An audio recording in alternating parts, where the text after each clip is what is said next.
What is going on, beautiful people? Welcome to another episode of the Narcissistic Code. I am your favorite narcissist, Mr. Lee Hammock, aka Mental Healness from TikTok and Instagram. I'm also tweeting a little bit more here and there. If this is your first time tuning in, I am a self-aware narcissist. I am diagnosed with narcissistic personality disorder.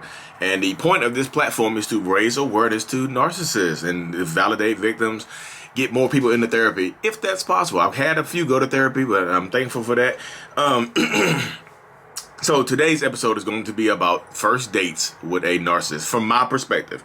I can't ask for anybody else, but this is from a narcissist perspective on how a first date goes. I saw this comment in my TikTok section, and I was like, let me hop on that one real quick. That's an easy one to do because I've been on plenty of first dates, and I know how they go in my mind and what I'm trying to do now that I am self-aware and I've been in therapy for 4 years. So I think a lot of people think first dates with narcissists are going to be like all about the narcissist. He or she is so egotistical. They talk about themselves the whole entire time, and nope. A lot of times, a narcissist will make the first date, first meeting, first acquaintance, first session or whatever about the other person, about you. And mainly because it's like I call it like the data collection stage. Like a narcissist meets you the first time, they want to. I'm sorry too. They want to collect data from you because that's how they love bomb you. I think people think love bombing is like the first date. They show up with flowers and carriage rides, which happens sometimes. I'm not gonna say it doesn't happen, but the first date, the first meeting is about data collection, so they can love bomb you later on, like the next date, or the next time they see you throughout the relationship and things like that.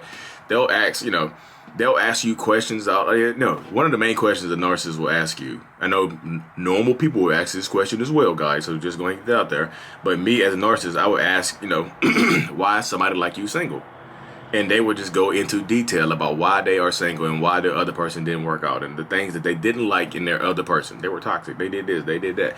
And pretty much giving me or the narcissist the blueprint to become everything that you want to make you not single. So you told me why you are single, so now I have the blueprint to make you not single. So that's why oh, goodness gracious. So that's what I tell people. It's hot in here, y'all. So that's what I tell people, like on a first date with anybody, if somebody asks you that question, why are you single? Answer it vaguely. Just say, oh, I haven't found the one yet. Oh, I'm just, I haven't made a good, I haven't made a good choice. I haven't found the one yet. I'm keeping my options open. Things just didn't work out. Vague answers like that. Don't go into great detail as to why you were single, because then you are giving the other person the blueprint to make you unsingle and to use it against you, to weaponize that stuff against you later on, to love bomb you. You know what I mean? To use that, like I said, to use it against you, put it into a form and fashion and shape to love bomb you later on in the relationship and then take advantage of you. You know what I mean? Like, and when I'm doing my one-on-ones, I hear this so much, like, oh my God, this person, like, they were everything that I ever wanted. I never thought anybody could treat me like that. I never thought anybody could, I thought I met my soulmate, whatever, all this and that, you know what I mean? And I was like, how did they find out so much stuff about you? Like, they asked all the questions. I'm like, what questions did you ask? Nothing. I just thought they were so interested in me, so I just started talking. I just kept talking. And I realized I didn't really know anything about the other person at the end of the first date or end of the first couple of days. Or sometimes, the whole relationship. Some people are like, at the end of the relationship, I realized I didn't know anything about this person. I'm like, wow. So my recommendation to you on a first date with anybody to try to avoid narcissists is to slow it down. Speed is the weapon of the narcissist. Speed, moving fast, moving quick, taking everything fast, collect all that data from you I mentioned earlier, and then use it against you in a swift and fast way to, because if the narcissist goes slow, you might see them for who they really are. You might see me for who I really am. I'm not the person that love bombs you. I'm this person. It's like, let me, and that's gonna lead me into talking about potential in a few minutes. But like I said, first dates, take everything slow. Don't act like ask the questions. You ask very, very, very graphic questions to them, to the other person. Because I always say this, I know people are scared. It's like, if I ask the wrong question, they won't like that. You can't scare away the right person by asking questions. You just can't. The right person will not run away because you ask them deep questions about themselves and stuff like that. Why are you single? If they giving you vague answers and y'all both giving each other vague answers, y'all in for a fun night. You know what I mean?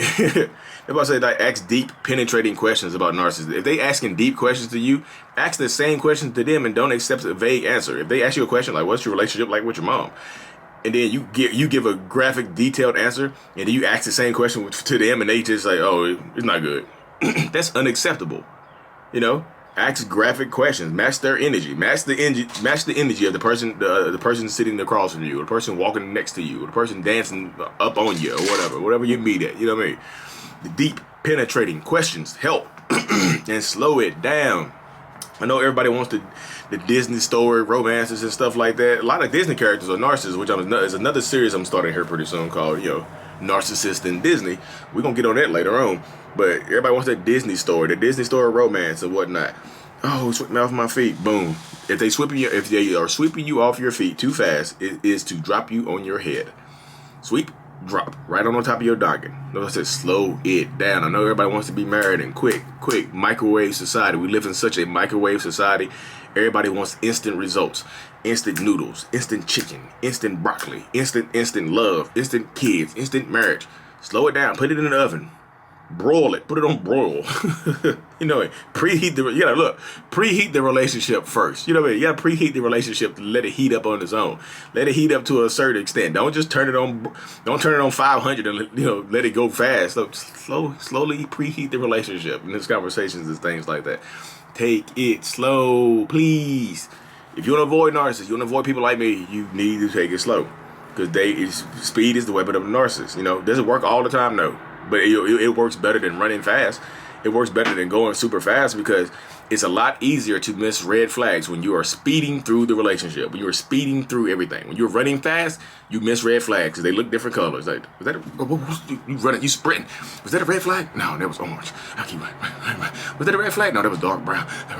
Slow it down, please. You know what I mean? Because that's how you get caught up on the potential. They use the information that you give to them to love bomb you with. And you think that's the potential of that person. Like at the beginning of I hear this so much on one-on-ones. Like at the beginning of the relationship, there's so much potential. I know this person has potential to give me everything I want and everything I need. The potential is who they are now. That potential you saw at the beginning turned into that potential energy turned into kinetic energy and became who they are right now. So stop trying to hold on to that person at the beginning because that will keep you. That will keep you locked down. You know what I mean? I call it being a prisoner of hope. You just hoping to go back to the beginning. Hey, can we go back to the beginning of the relationship when you treated me good? No, we're good. You good right now. If I'm treating you so badly, why don't you just leave? You don't have to be here. Blah, blah, blah. You know the answers you get when you ask questions like that. You know it. I don't have to turn here and repeat it. You know it. That's why I say slow it down. Because, date number one. I know people will listen to this like, this is not really narcissistic to ask questions about the other person. It is narcissistic to ask questions about the other person with the intent of tricking them, with the intent of becoming somebody else that they want you to become and not be yourself. That's what makes it narcissistic. You know what I mean? Everybody asks questions on the first date. Yes, that's how you get to know people. But it's the intent. That's why you got to slow down. Intent reveals itself when you slow it down a little bit, just a splash. You know what I mean? Slow it down.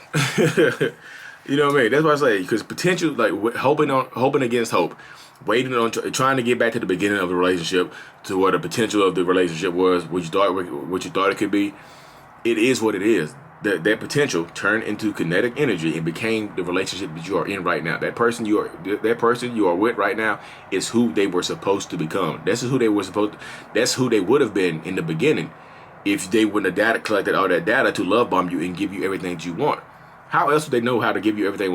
How else would they know how to give you everything that you want and need if you didn't tell them?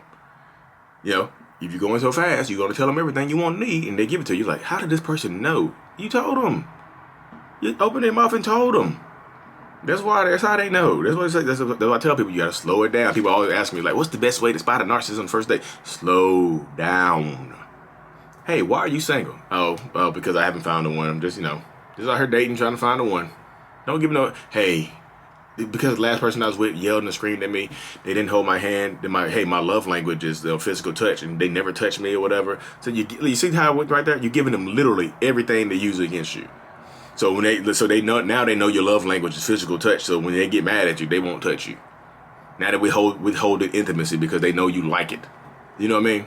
That's why I just say you have to slow it down. I know it's tough slowing it down because, like I said, I had a woman tell me this one time. She's like, older people move fast. I was like, yep, and that's how you slip up with a narcissist real fast because you're running too fast. You know, you get the younger girls and the younger guys, they end up with older people. Like, I didn't think, you know, I like older people because they don't play games. The older people play the most games because they know that they've been playing the game for the longest. They had the control in their hand for the longest. Okay, y'all, but look, I gotta hop off of here. I'm gonna do a part 2 of this, probably tomorrow. But thank y'all so much for tuning in. Like I said, if you need a one-on-one, the link is in the bio. My beacon link in my TikTok bio, my Instagram bio. Like, subscribe for more. I'm trying to do daily videos. I'm trying to do at least one video every day this month. That's my goal. I wrote it down, so it's going to happen. Anyways, y'all, thank y'all so much for tuning in. Mental Healness is out.